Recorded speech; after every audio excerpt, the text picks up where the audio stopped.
Welcome to the Jasmine and Jay Show. I'm Jasmine, y'all. 24 years young, a blend of Black and Hispanic vibes, rocking it as a primary school teacher in NYC. Married to the one and only Thomas, who's slaying it in finance at 26. And yo, make some noise for Jay. Hey, I'm Jay. 24, proud of my African descent, saving lives as a registered nurse in the city that never sleeps. My partner in crime, Bobby, 27, bringing the heat in the finance world. We're about to drop all the gems on love, relationships, finance, and everything else you could dream of. Get ready for those weekly vibes that'll have you coming back for more. So, whether you're chilling or on the go, we look forward to you tuning in every week for all things love, relationship, finance, and everything in between. It's your favorite duo, Jasmine and Jay, and we're back with another Heart Check episode of the Jasmine and Jay Show. Welcome to Season 3, Episode 4, as we continue to explore our theme for the month, communication issues. This one might ruffle some feathers in the best way. It's titled, You Ain't My Mama, Communicating Boundaries Without Controlling Each Other. Because let's be real, in marriage, one partner can slip into parenting mode without even realizing it. But we're here to talk about grown-up love, healthy boundaries, and God-centered communication. All right, Jay, be honest. Have you ever caught yourself sounding like Bobby's mom instead of his wife? Oh, Jasmine, I definitely have. There have been moments where I unintentionally slipped into that role, especially during stressful times. It's like the instinct to nurture can take a turn without us realizing. But recognizing it is the first step towards shifting back to partnership. It's a slippery slope when you care deeply, but there's a big difference between support and control. So what's one boundary you and Bobby had to define early on? For us, Jasmine, one boundary we set was ensuring that both of us have our own downtime. It's tempting to always want to be in each other's space, but giving each other the freedom to pursue individual interests has been so important. It helps maintain balance and prevents us from feeling suffocated. And Jasmine, how do you and Thomas create space for individuality without drifting apart? Jay, for Thomas and me, it was about acknowledging the importance of personal growth within the marriage. We made it a point to have our individual hobbies and friends while ensuring quality time together stays a priority. It's a dance, really. Keeping the flame of us alive while allowing each other the space to breathe and grow independently. It strengthens the whole when each part is thriving. What's the difference between care and control in marriage? Oh, Jay, the line between care and control can sometimes get blurred if we're not careful. Care in marriage is rooted in love and support. It's about being attentive and responsive to your partner's needs, without overstepping. It's nurturing without holding too tight. Exactly, and control, on the other hand, is when that nurturing turns into micromanaging even with good intentions. It becomes about directing the other person's choices or decisions, sometimes unintentionally. But it's no longer about partnership. It's about dominance. Yes, when control enters, it often stems from fear or insecurity rather than genuine care. It tries to script your partner's life, believing you know what's best for them without acknowledging their independence and capability. For sure. Totally. Recognizing when care crosses into control is important for maintaining healthy boundaries. Trust and respect thrive in an environment where care uplifts and supports, rather than dictates. It's about valuing your partner's autonomy while still being a reliable source of love and support. Creating open communication avenues helps keep the focus on care. It involves continually checking in with each other about what feels supportive and what feels like overreach, making sure both partners feel valued and respected in their roles. Why do you think some couples struggle with boundaries? Isn't marriage about oneness? Great question, Jasmine. I think the struggle often comes from a misunderstanding of what oneness in marriage really means. People might think it blurs into doing everything together and knowing every little detail.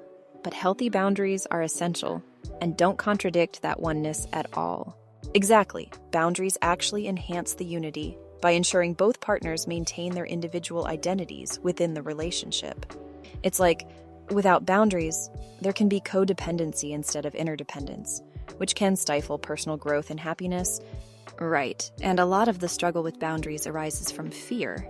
Fear that having separate interests or time apart might create distance. But really, it's about balance. When boundaries are respected, it encourages a deeper connection because each partner feels secure and acknowledged as a whole person. Yes, and it's also about perspective. Having those boundaries in place isn't about separating lives, but ensuring that each person thrives. It's about protecting the relationship from becoming a pressure cooker where personal needs and wants go unaddressed. For sure, being intentional about setting and respecting boundaries enriches the marriage. It reinforces trust and provides room for both partners to grow individually and collectively, ultimately strengthening the union they share. What happens when one partner overfunctions? You know, when they handle everything, decisions, schedules, reminders, and then start feeling resentment. Let's talk about that. Oh, Jay, that's such an easy trap to fall into. When one partner takes on too much, initially it feels like they're keeping everything afloat. But over time, it can lead to feelings of being overwhelmed and underappreciated. When they begin to resent doing it all, it can create a wedge in the relationship. Definitely, and what started as an act of care or even a necessity sometimes morphs into a burden. The partner who overfunctions might feel like they're the glue holding things together, which can be tiring after a while, especially if it's unacknowledged or reciprocated. Exactly, and communication is key here. The partner carrying the load might unintentionally reinforce the dynamic by not expressing their need for support, while the other partner might not realize the extent of the burden. Without dialogue, frustration builds silently, right? And it's important to reassess roles regularly to ensure they are balanced and fair. Encouraging open conversations about each partner's capacity and how responsibilities can be better distributed helps maintain harmony and prevent one person from feeling like they're drowning. Absolutely.